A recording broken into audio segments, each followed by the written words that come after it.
Okay, so without further ado, can we bring Wendy Edwards into the chat? I think we can. I think we can. Wendy, would you mind unmuting your microphone? Yeah. Good evening, Wendy. Hello, Wendy. Hi. Are you okay? How are you doing? Fine. How are you? Yeah, pretty good. Things seem to be going okay so far. We just had a chat with Chris Quebecer about industrial control systems and all that kind of stuff, which was really interesting. Now, I've got a question for you because we've known each other on Twitter for probably about 18 months, I think. And yeah, that sounds about right. Yeah. Yeah, the one thing that really struck me when I saw your Twitter profile was that you call yourself a NASA datanaut. Oh, yeah, yeah. So I wonder if you wouldn't mind giving us a little bit of an insight into what that actually means, because to me that sounds fascinating. So it actually is. I've actually gotten people who assume that I work for NASA and I don't. Okay. So the NASA Datanauts is a program where people can that allows people enjoy it and learn more about data science. Cool. So it's like I've gotten to travel to the headquarters a few times, and we have something called water cooler chats where people present sessions just usually related to data science, and they talk about machine learning and stuff. And so and I've just met some really wonderful people through there. And does your work contribute to the furthering of what NASA does, or how does that work? Okay, so it's kind of interesting. We don't work for NASA, and so we can't do. So they can't specifically request us to do projects for them because the rules prohibit it. But we have participated in their citizen science challenges. So there's something called the NASA SpaceX challenge. I don't know if anybody on here has participated in that. Not me, but I'm guessing people will say so if they have. Yeah. You have? No, I haven't, but I was just going to say, I was agreeing that these are the type of programs that we want to bring to light for the audience. So I guess what I'm trying to say is this is a great initiative. And is this your program that you've come up with? Oh, no, so it's not my program. NASA SpaceX Challenge is actually a separate program that's also run by NASA. But groups of datanauts have gotten together to participate in the NASA SpaceX Challenge. And that's really kind of neat. It's sort of a citizen science hackathon that very often uses NASA and other data to address problems related to Earth and space, to actually Earth and space exploration. So, for example, cool. This year, one of the some of the challenges related to ocean trash and rising water levels. They do actually quite a lot with a lot of challenges related to climate change. And I guess when people think of NASA to begin with, obviously the name is National Aeronautics and Space Administration. Yes. And I think people presumably think that that's just about sending people in rockets up to space. But I know, I'm not that familiar with the work, but I do know that they do a hell of a lot more than that. They do look at, like you say, the things that are going on the planet. And a lot of their, So actually, the thing about the things that on the planet is, so they send satellites into space that basically do a lot of imagery and remotes. And so a lot of times when you talk about the satellite pictures, a lot of times that falls under the category of something called remote sensing. Right. And they do, in fact, a whole lot of processing on it. So, I mean, there are things, I think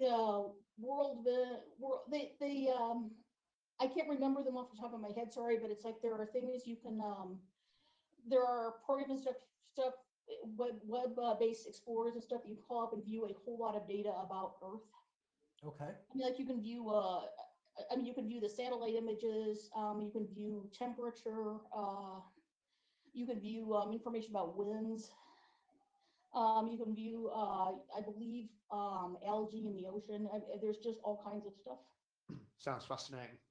It really is, and there's also something called EONet that has a lot of information related to basically disasters. Right. Okay. So you can view that too. So it's in a sense, their interest in Earth is basically because they can send satellites up into the atmosphere that will turn around and take pictures of the Earth and we learn a whole lot from that imagery that they take. I mean, in fact, like some of the outer space photos help quite a bit, like with real-time disaster management. Because, like, for example, you've got a tsunami or a wildfire or a flood or something. Those satellites are taking real-time pictures of what's going on. It's very helpful for people. I guess climatologists and people. I guess even things like predicting the weather and things that are going to happen in the next couple of days. You know, it's obviously the planet's climate is very important, and it's a subject that's in the news and on people's lips all the time. Oh, it's big time. Yeah. I mean, it's like if you look at it, these disasters and extreme weather and stuff, they're getting worse and more frequent, and the amount of money we're spending on them is getting a lot higher. Yeah, sure. It is. I mean, it's like a very, Greta Thunberg is not wrong. Yeah, I agree. Completely agree. So, I mean, and this is interesting, Wendy, because do you find yourself now sort of in the middle between a technology world and a world that is busy changing? And it's sort of what maybe is your role in this? Are you a keep the lights on person, or are you a looking at the future and trying to guess where we're going to be at? So in terms of what I do, so I actually am a software developer. So in terms of at work, and so in terms of that, I would say both. I mean, okay. It's like I maintain a lot of the stuff that's there, but I mean, I think about what are our future needs going to be and what are we going to need for that. So obviously with these giant data sets, are you using cloud or on-premise infrastructure to manipulate and to kind of like dig deep into the data science side of things? Actually, so at work, we actually have SQL servers that are hosted somewhere else. Okay. So I mean, as far as what so basically, we're not using AWS or Azure. We're using a SQL server that is technically technically hosted, I believe, out of Chicago. All right, and you're located what part of the? So I'm located. I don't know if anybody's heard of Champaign-Urbana, because I know you guys are out of the UK. Yeah, no. Sounds like a wonderful place, though. We've heard of Champaign. Yeah. Okay, so Champaign and Urbana are twin cities in East Central Illinois. Oh, okay. So basically, we're where the University of Illinois is located. And I think a lot of people have heard of University of Illinois, right? Yeah, definitely. Yeah, absolutely. Yeah, like the orange, the blue, great engineering, not always great sports. And so like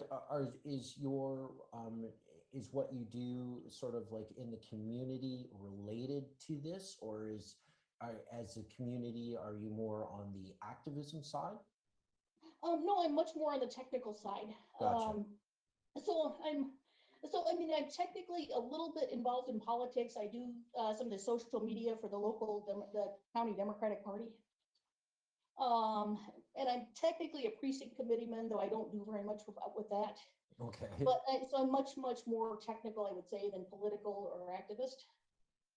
Gotcha. And supporting that mission with the skill set that you have, which is perfect, right? Yeah.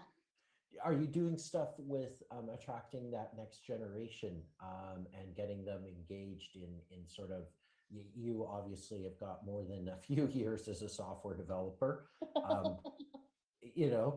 Are you sort of involved in sort of like outreach to that next generation at all? I sometimes will do like women and tech things, and those do attract a fair number of younger people. Mm-hmm. So basically, yeah, I'm happy to try to help. And I will sometimes give people advice over social media, though whether it's necessarily good advice, that's debatable. That applies to everybody, I think. I think my opinions.